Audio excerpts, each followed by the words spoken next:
At my grandfather's will reading, everyone else received what they had come for. And when I say that, I mean millions in assets, properties, and carefully structured inheritances that confirmed everything my family already believed about themselves. While I sat quietly at the end of the table as the attorney slid to crisp $100 bills across the polished surface and spoke my name like it was an item that didn't require further explanation or discussion, there was a pause just long enough for confusion to turn into recognition. And then the room reacted in exactly the way my grandfather must have anticipated.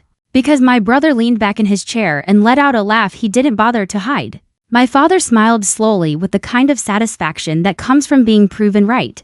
And someone else muttered a word under their breath that sounded a lot like figures, which landed heavier than anything else that had been said all morning. I didn't respond or defend myself, because as I picked up the money and felt its unexpected weight in my hands, heavier than paper should feel and heavier than humiliation alone, I knew something about this moment wasn't accidental. Since my grandfather Leonard Hale had never been careless with business decisions, personal relationships, or the way he communicated expectations, especially when it came to his legacy. The attorney asked me to sign the paperwork. Conversations restarted immediately around me. Jackets were gathered, phones came out, and the future was already being discussed with excitement and confidence. While I folded the money carefully and slipped it into my jacket pocket, aware that whatever had just happened would be interpreted by everyone else as a conclusion rather than a beginning. My brother Mason clapped my shoulder as he passed me on his way out, his voice light and amused as he said that Grandpa had finally shown his cards.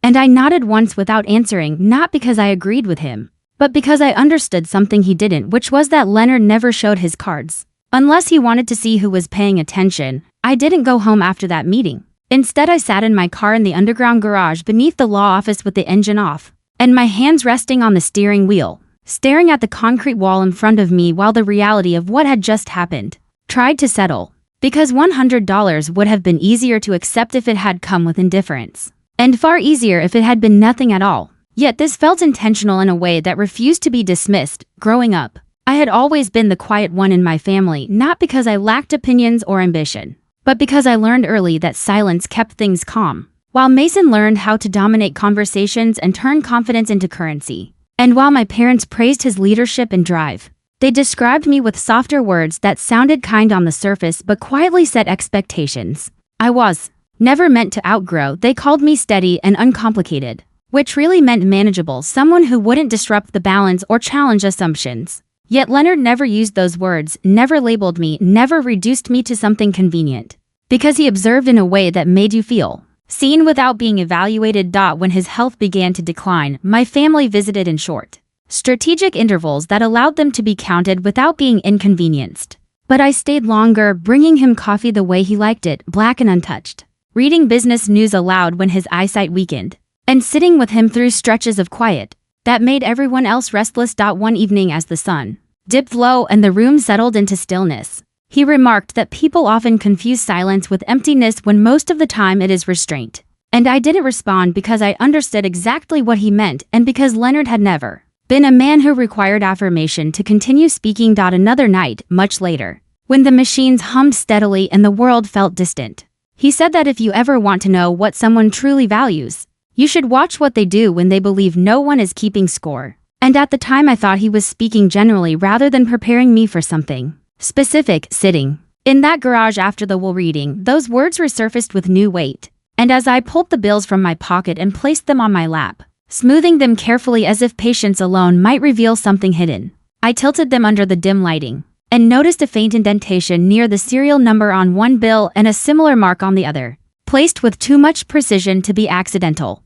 My pulse quickened because Leonard loved numbers not for what they represented but for what they could hide. And he once told me that most people never look twice at what they think they understand, which is exactly why the truth survives in plain sight. The next morning, I drove to the bank Leonard had used for decades, not the modern chain with glass walls and kiosks, but the older downtown branch with stone columns and brass handles polished by time. And when I said his name at the front desk, the atmosphere shifted in a way that was impossible to miss. I was led into a private office where the door closed softly behind me, sealing out the noise of the lobby. And the branch director examined the bills first with polite disinterest and then with growing focus, until his expression changed and his posture stiffened in a way that made the room feel suddenly smaller. When he asked where I got the money, I told him the truth, that it had been left to me, and he nodded slowly as if that answer confirmed something he had been waiting to hear, before lowering his voice and explaining that the markings on the bills were not accidental,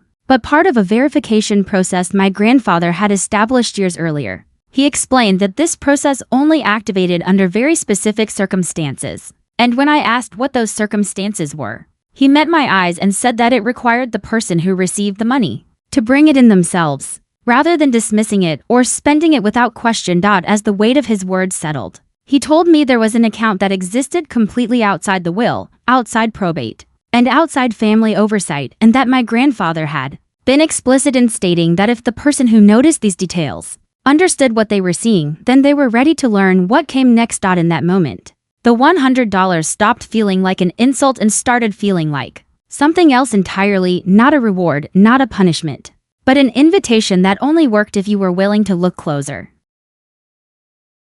The director didn't rush his explanation, and that alone told me how carefully my grandfather had planned this, because men like Leonard Hale never relied on chance or sentiment when they could build systems that outlived them. And as he folded his hands together on the desk, he explained that the account tied to those bills wasn't a conventional inheritance, but a layered trust structured to remain invisible unless triggered by deliberate human behavior, rather than legal obligation. He said Leonard believed that entitlement revealed itself fastest when wealth arrived easily, while responsibility showed up only when effort and curiosity were required first, which is why the trust remained dormant unless the recipient questioned the meaning behind the gesture instead of reacting emotionally to its surface value. As he spoke, I felt something shift inside me, not pride or vindication, but a quiet sense of alignment, as if the person my grandfather had seen when no one else was paying attention was finally stepping forward into the open.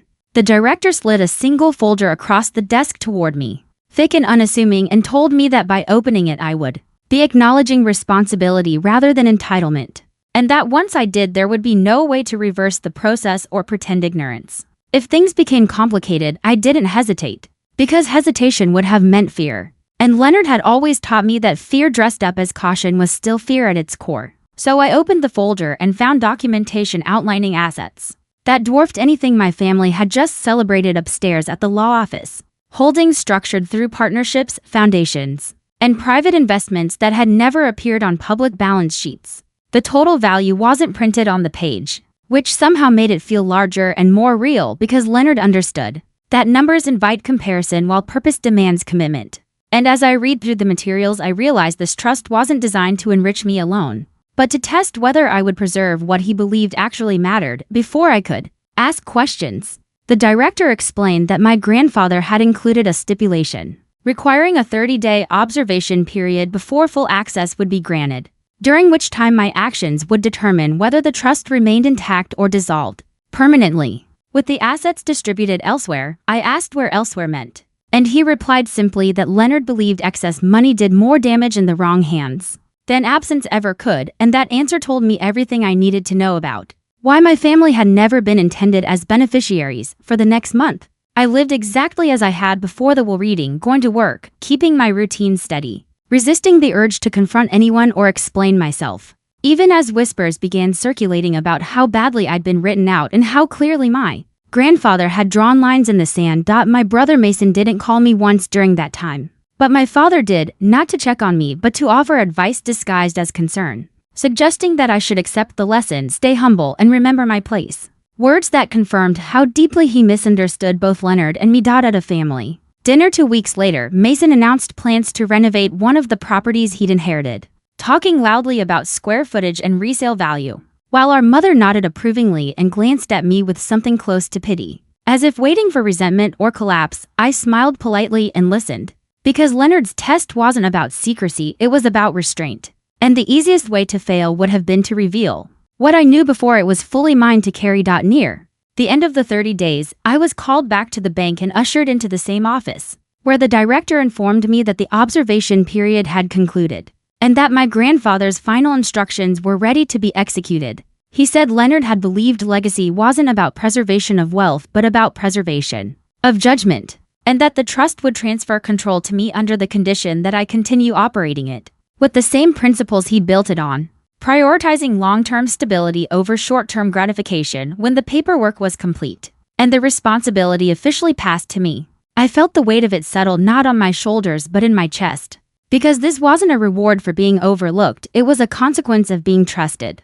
The first thing I did with that trust wasn't to upgrade my life or change appearances, but to quietly restructure parts of the portfolio to protect workers and long-standing partners, who my family had already begun treating as disposable. Because Leonard had always said that power revealed itself fastest in how people treated those who couldn't retaliate. News traveled quickly when Mason's renovation plan stalled due to funding issues he couldn't explain, and when my father discovered that certain financial assumptions he'd made were no longer supported.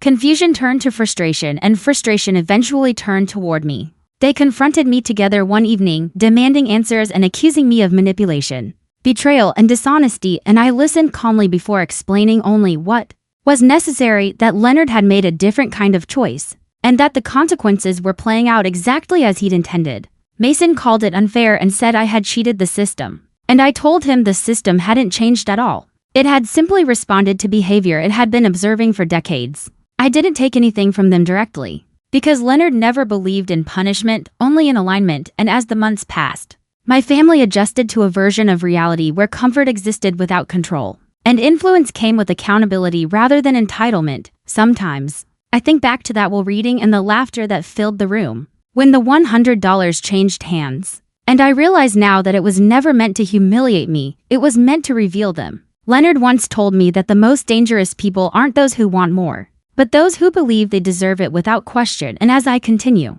managing the trust he left behind, I understand that the greatest inheritance wasn't money at all, but clarity. And if there's one thing this experience taught me, it's that when someone gives you almost nothing in front of everyone else, it's worth asking whether they're actually giving you everything in private. Because sometimes the quietest gestures carry the loudest truths.